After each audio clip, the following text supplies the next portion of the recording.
This video will discuss various common experimental research designs that are used in nursing research applications. I will present several examples as well to hopefully help this make sense. But before we can get into the different types of experimental designs, we need to talk about the three common necessary factors that actually make something a true experiment. The three main bullets here on this slide must be present, otherwise you don't have a full true experimental study. So first, you have to have an intervention. This is a treatment or some kind of intervention that the researcher creates and introduces to some participants in the study.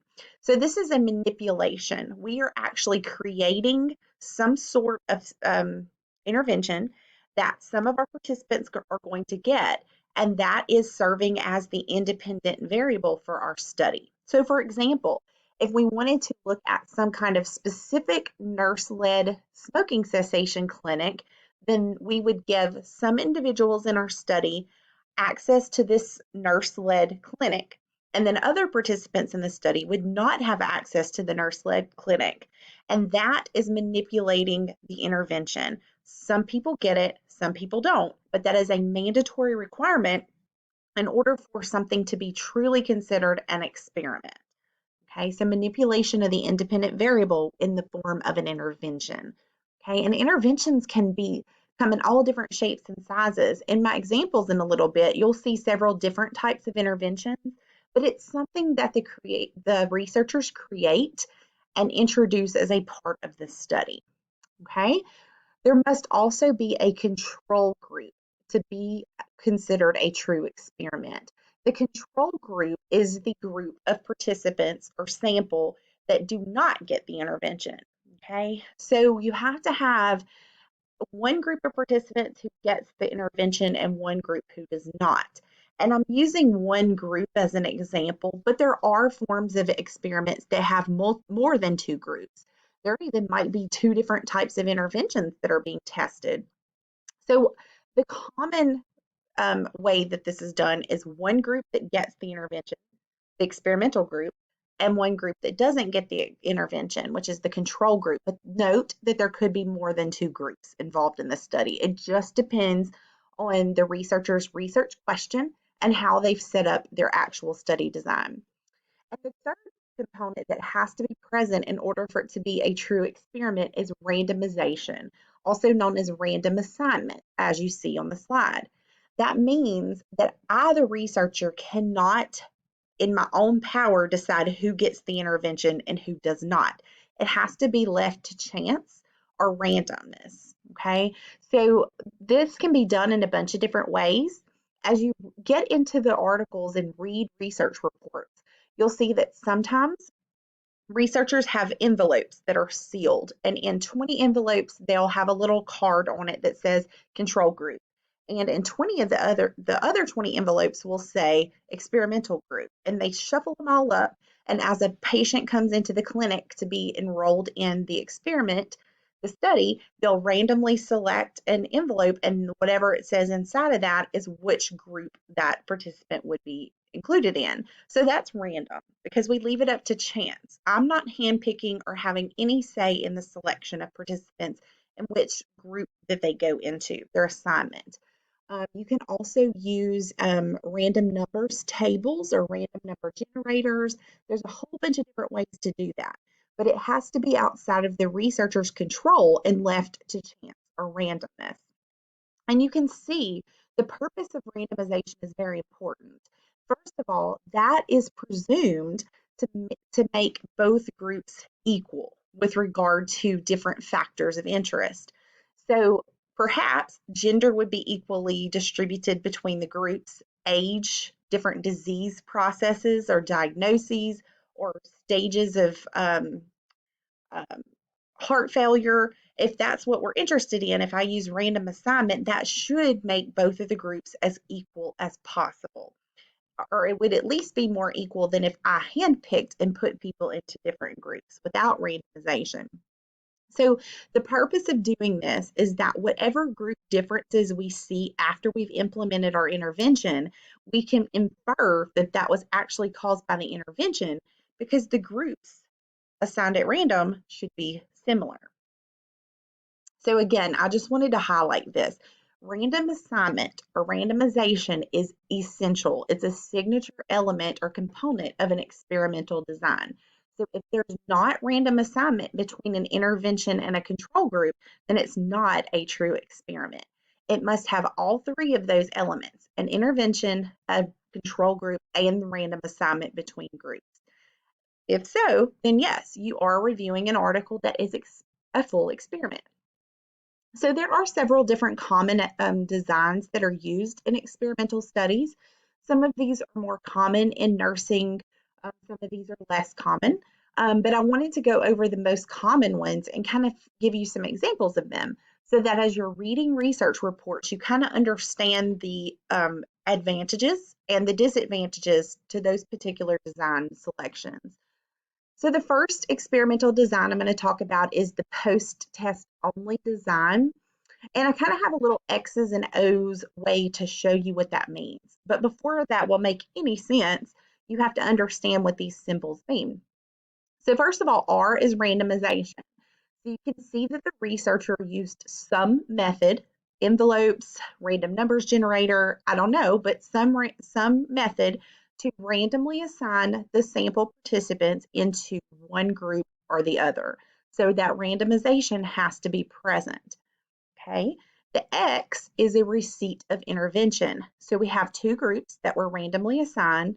One group, which is the experimental group, actually receives the intervention, whether that's some kind of nurse-led clinic or a drug, a pharmacotherapeutic drug, or whether that's some kind of diet therapy or exercise program. Whatever the intervention is, one group gets it, the other one, which is serving as the control group, does not. And then O is measurements of outcomes. Okay, so that's our measurement, a collection of data. So we collect the exact same data for both groups. And again, what kind of data we're actually collecting is going to depend on the question that is guiding the study. Okay, so here's an example of that. This one is a post-test only experimental design. So you can see that both groups are randomly assigned using whatever method that the researcher selected.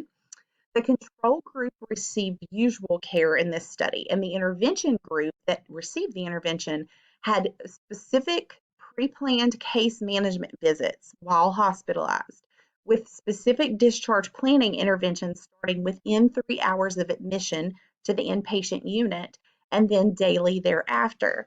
So, in order for this to be a good, rigorous experiment, those researchers would have had to have a scripted protocol that said exactly what intervention would look like. So the case management visits would have to have specific things happening. They would have to follow a specific routine protocol for every participant in the study.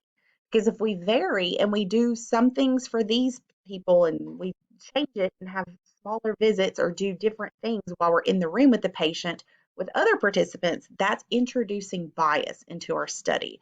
That is poor intervention fidelity. So we want to make sure everybody in the intervention group gets the exact same intervention as it was pre-specified, exactly the same way. Okay, that's very, very important in an experiment. And then we collect data only after the intervention is completed. That's where post-test only comes from. That means measurement of data after the intervention only. And so in this particular example, they were concerned with the length of stay. So their hypothesis was that those participants who received the case management intervention would have decreased length of stay when compared to those who did not receive the case management intervention. And for this particular study, their hypothesis was supported by the data. The length of stay was shorter for those who received the intervention versus those who did not. So that's a post-test only experimental design. Now this one looks very similar. However, we've added an element here, right here. So this is a pre-test, post-test design. Sometimes you see it called a before and after design. And all that means is that we have collected data before the intervention and then again after the intervention. So the same symbols apply. We have randomly assigned participants to either the intervention group or the control group. Before the intervention starts, we collect baseline or pretest data, and that could be a whole bunch of different things depending on what the study is about. So we could be collecting things like height and weight, blood pressure.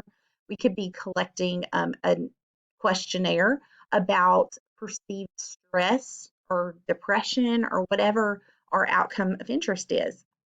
Then our randomized groups either receive or don't receive the intervention, and after the intervention is complete, we collect the data again for comparison purposes.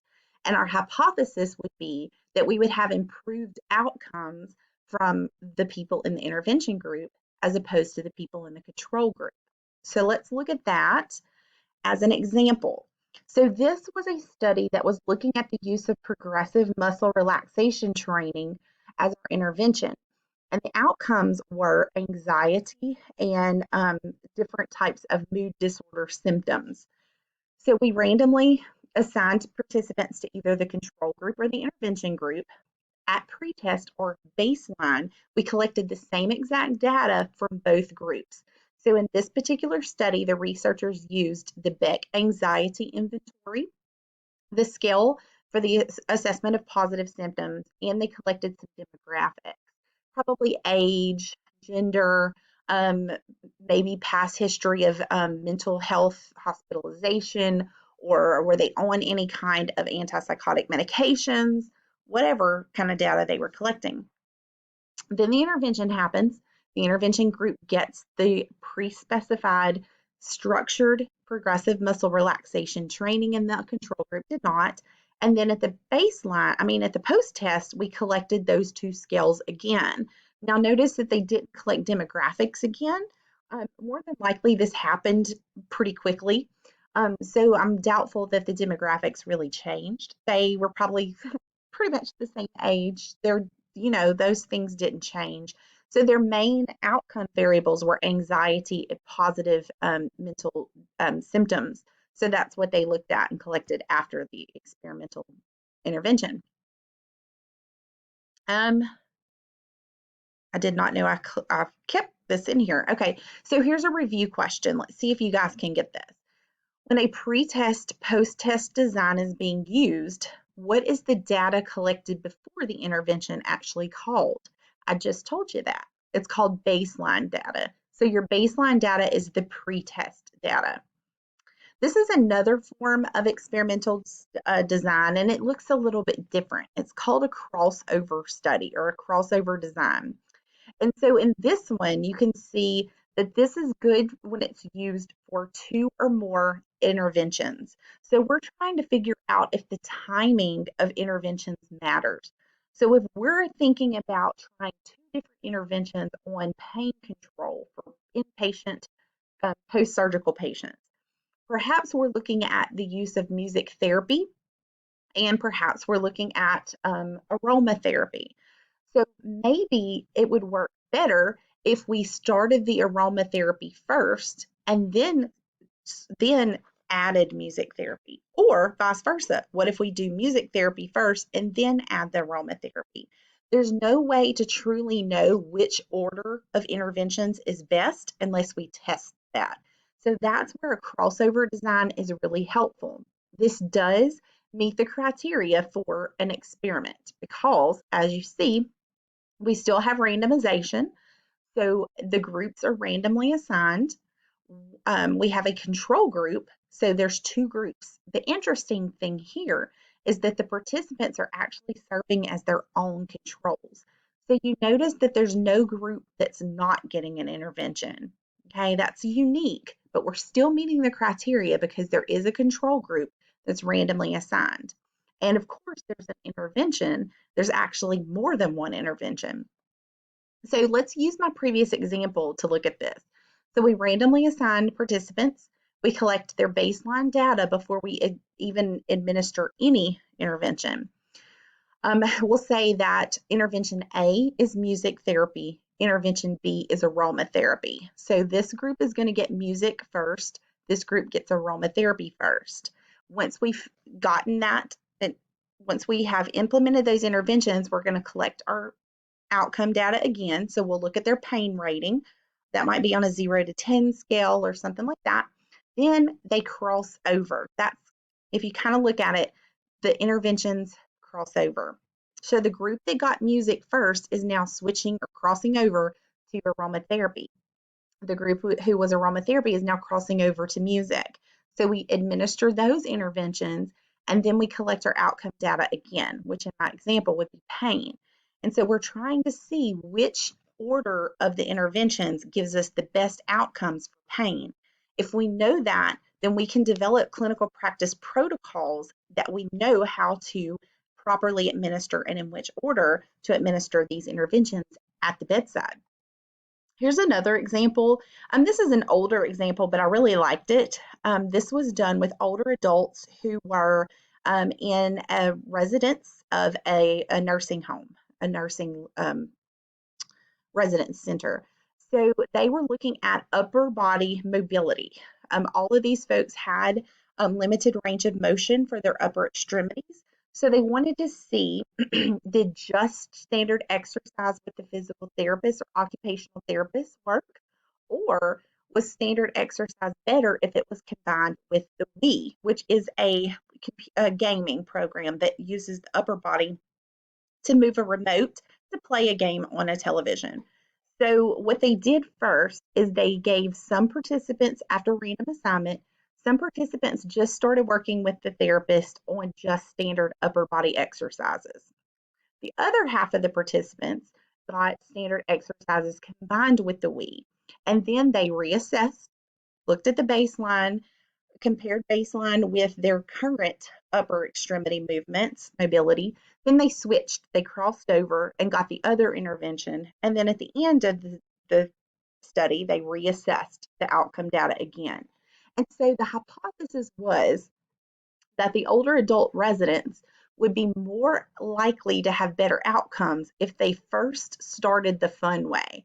So not just throwing them in an exercise, but actually pairing exercise with the Wii. And then once they had buy-in and the participants were doing the exercise, they took the fun element, the Wii, away and just had them continue the regular exercises. And that group had better outcomes than the group that started with exercise only without the fun component. So I thought that was a pretty interesting study. So I've mentioned this earlier, but I want to bring it to your attention again. Intervention fidelity is so very important. And again, what that means is that everybody has to receive the intervention in exactly the same way. So before we even start the study, when we're doing our study planning, we develop that intervention.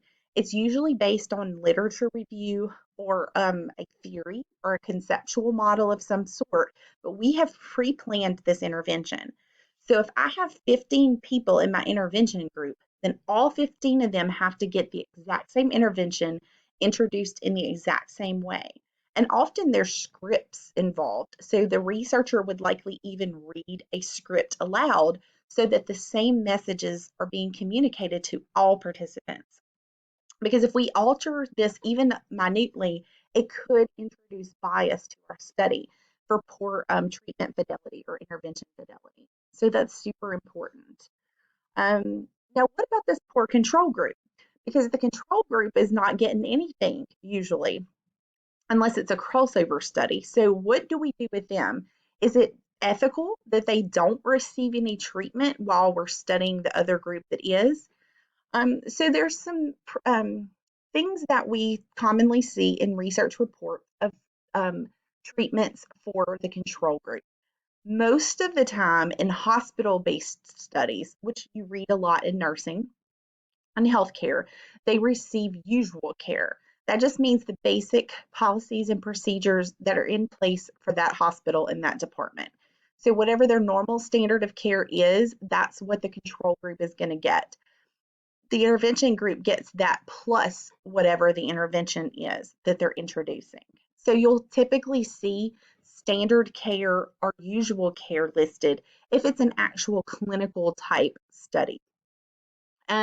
Sometimes a placebo is used, especially if it's a pharmaceutical trial, in which we are trying either IV or oral medications and checking outcomes. So the placebo for an intravenous drug would be like normal saline or something like that. And then they're often using sugar pills for oral PO medication trials. So, but those placebos have to happen because otherwise the group doesn't think they're getting anything. And you want to avoid the placebo effect. Everyone needs to think that they're taking the interventional drug. There's also a process called a delayed treatment or a waitlisted control, which I have a picture of on the next slide. And this is actually ethically a really superior option if you have the funds and the time to do this. And what that means is that let's just kind of take this last part away and look at the first four columns. That is a traditional experimental pretest posttest design. So we've got our random assignment, we have our pretest or our baseline outcome calculation or measurement rather. One group gets the intervention, one group doesn't, and then we collect our post-test outcomes. That's what we've already talked about as the pretest post-test design. But if you look, now we've added this little wait list control to the end. And look what happens. The control group that got nothing, but probably standard care, is now actually going to receive the intervention. And the previous intervention group is going to get nothing. And then we collect data one more time. This is a strength, one, ethically, because if we have an intervention that's really working, wouldn't we want all of our participants to get it? Probably. But two, it's almost like we've replicated our study, right? Because we've almost done two studies here because we have tested our intervention now on two different groups of people. And if it continues to have positive outcomes, that's a very strong study design. So sometimes you'll see this delayed treatment or waitlisted control as a way to even further enhance the credibility of our study. A lot of times there's use of blinding. You can have a single blind or a double blind study where either the participants don't know which treatment they're getting, or perhaps the participants and the interventionist, the one who's actually collecting the data, the research assistant, doesn't know if they are in the control group or the intervention group.